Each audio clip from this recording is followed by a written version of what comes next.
never reached the person it was intended for, it did spark significant questions, such as why do prisoners attract women so well? Does real prison love exist, or is it all a scam? And how do these prisoners learn to write so well in the first place? The myth: women must be twisted to fall in love with prisoners. Look, this phobia, I've never heard of it. Hybristophilia. When it comes to having a strong attraction to social deviants, criminals, and prisoners, hybristophilia comes to mind. This is a paraphilia where people are aroused by people who have committed outrageous acts such as cheating and crimes, including the R word and people who are murderers. The thing that makes this so interesting is that it is different for everyone. Some are more passive about it while others are aggressive. Okay, so it says passive hybristophilia. This is when someone is drawn to criminals, but they do not act on it or try to assist them in any way. They may show passion through being an advocate for the prisoners or simply enjoy movies such as OITNB and Prison Break on a deeper level. Whatever that means. I guess that just means you like watching shows that are very criminal. So I guess I can give an example of someone drawn to a criminal. Do you remember that movie called Out of Sight with George Clooney and Jennifer Lopez? Remember Jennifer Lopez in the movie? She was a cop. And George Clooney, he was the criminal. And remember, she got kidnapped by George Clooney. They created a romantic movie out of this situation. And J-Lo, she, had no man in her love life, very good looking woman, and then here is this criminal that kidnaps you and he's very handsome, okay? And you're just like, I'm finally getting some type of cool excitement, and you're like, look at this criminal. Like, why would I tell on this criminal? I never get this level of fascination. That's how J-Lo felt, So, yeah, like at the end of the movie, they were trying to catch him. And the other cops asked her, did you see him? And she kind of like froze, like, because she's wondering, do I tell them? Because she is at work and she is in uniform. She's a cop. And she's like, no. Like, she's not going to rat on him because she fell for the criminal. And before that, her and George Clooney, remember, he's a criminal and he's on the run. And she's a cop. So, he had her number, so... Yeah, so what happens is the criminal contacts you. Look, the criminal contacts you. You're at home and you're sleeping. The criminal contacts you, and then you wake up because it's the criminal. And then when the criminal is contacting you, that's when you're like, you're all ears because you don't know when you'll ever talk to this criminal again because he's calling like private. And you're enjoying this because you're like, where are you? I haven't heard from you in a while. I'm surprised to hear from you. That's what happened to her. He randomly calls, but she can't call him back because I understand this clearly, especially when you don't want to get caught in some type of way where I'm like, you know what? I want to be friends with that person, but they know this and that, so that could be bad, where you just you have to think about certain things where you're like, it might not be the best to that's kind of what the criminal was feeling because he knows at the end of the day she's a cop and it's her job to bust people like him and put them behind bars. So anyway, they had their secret meetup in the movie.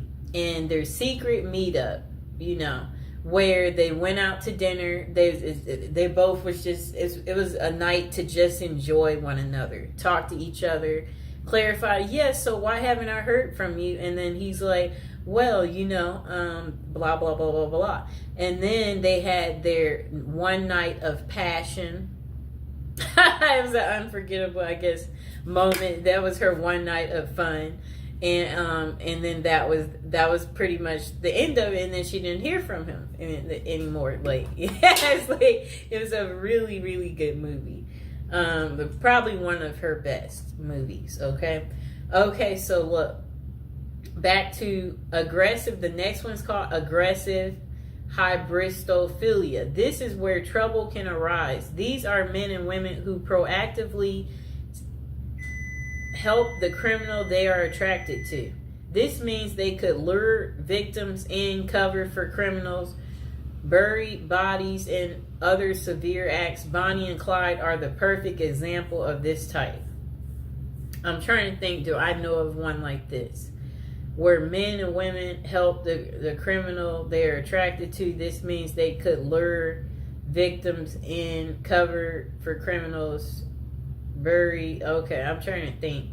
That one I can't think of. It's not a fast one that just comes to me. Okay, so why do so many prisoners / criminals in relationships? The answer is quite simple.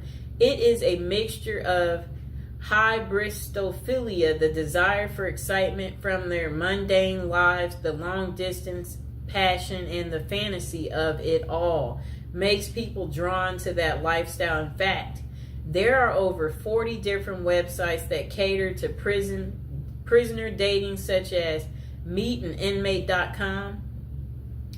And then potential consequences. Though it would be nice to have a happy ending every time, there are significant consequences from dating a known criminal. For example, a book called Dream Lovers: Women Who Marry Men Behind Bars. Jacqueline Wilcox Bailey talks about a real-life incident. Two sisters walked out of their long-term, boring relationships to get with prisoners. When those men were released, one of the sisters was murdered, and the other was beaten and tortured, which sent her supposedly posed lover back to jail. I think they mean prison. With this as a possibility, always be aware of the dangers you could be subjecting yourself. If you decide to follow that journey, with that being a solid case, does that mean that all prison love is fake and they are nothing but predators? Then they said myth. There is no such thing as true love in prisoners.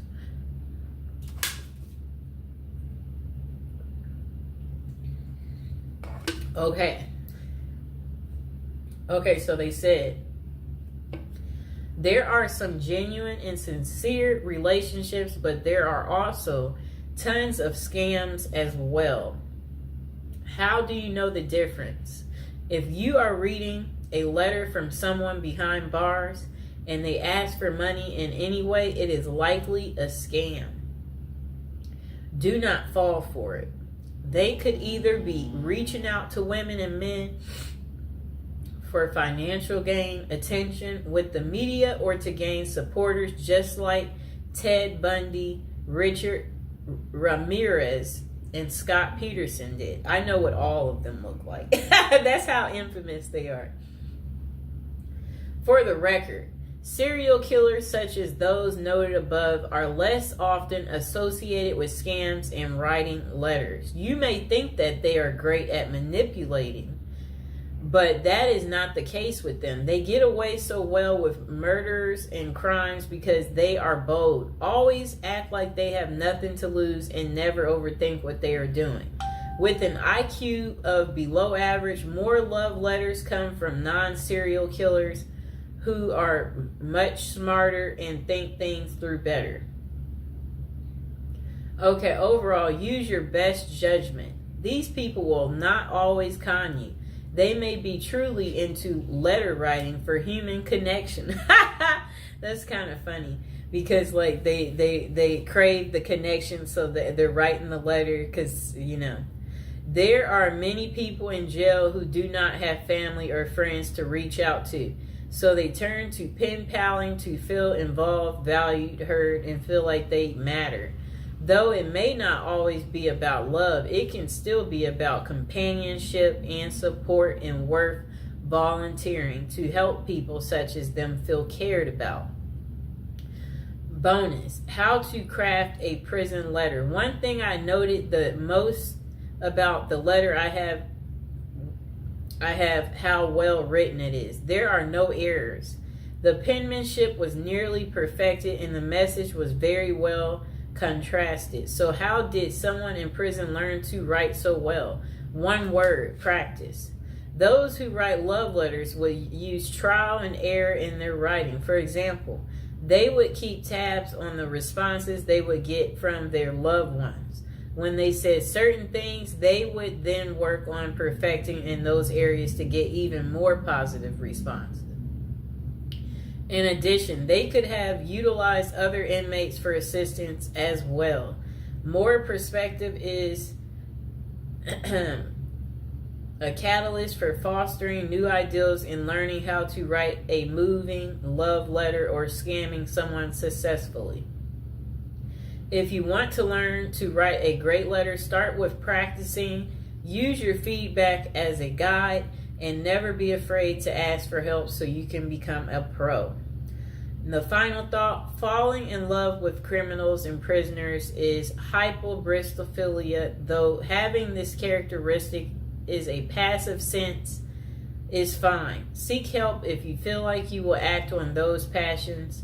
There are limited professionals that can assist, but it is worth finding a reputable person before you do anything drastic that could land you in jail yourself. Oh no. Remember, human connection and writing to prisoners is a great way to improve their quality of life. If you are talking to someone who has no one else on their side, keep being a hero to them. But always know the signs and be mindful if they are trying to scam you or not. The last thing you want to do is fall in love with someone behind bars only to find out they were using you for personal gain. At the last word from us, we don't know everything, but we do have an opinion on everything. Oh boy. That was quite interesting, right? Oh boy. That's what I have to say about that. I hope that, now you know why women love men in prison. I hope this has gotten through to you guys, so you get that deep understanding here and you understand that, women can fall in love pretty much with anything, okay?